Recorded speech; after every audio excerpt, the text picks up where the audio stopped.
Okay, so we're going to have a look at the third of 3 questions that some charities sent us in to put to Heather on branding as a follow-up from our branding cafe, which was in December. Laura, would you like to give us the third question? Yeah, so the third question has come from Tash from Sheffield Futures, and her question is about how do you manage brand and engage people in branding when you have people working across multiple sites who don't come into a central office space, don't have central team meetings in that same kind of way. So how do you get that brand message consistently across?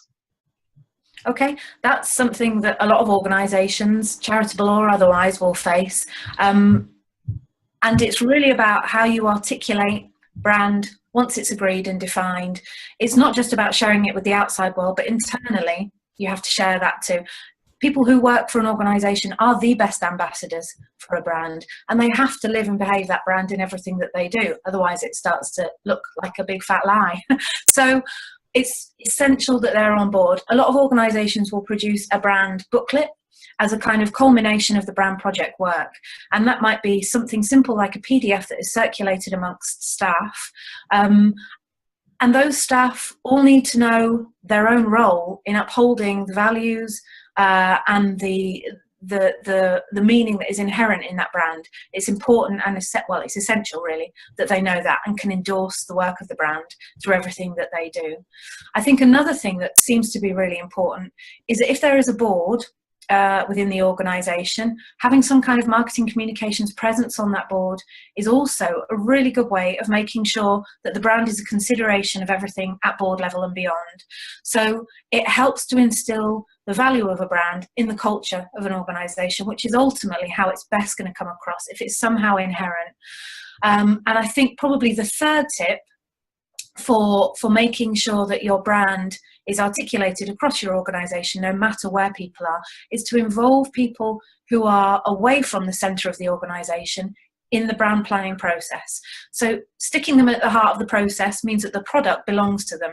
You can achieve a much greater buy-in if you've spoken to people about their perceptions and experience of your organisation and brand as part of that branding process.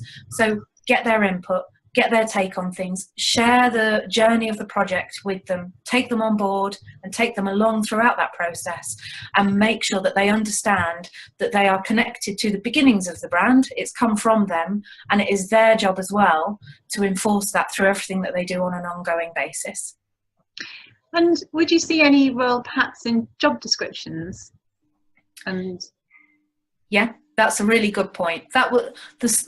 Little things like that will make all of the difference. So things like welcome packs when someone joins an organisation, and at volunteer level as well, which I think for third sector is really vital. You know, that lack of connection sometimes between a volunteer who might be there 3 hours a week or less with something central is a potential area for danger. So job descriptions, books that people get when they join an organisation as a member of staff or a volunteer would be a really good way of communicating it.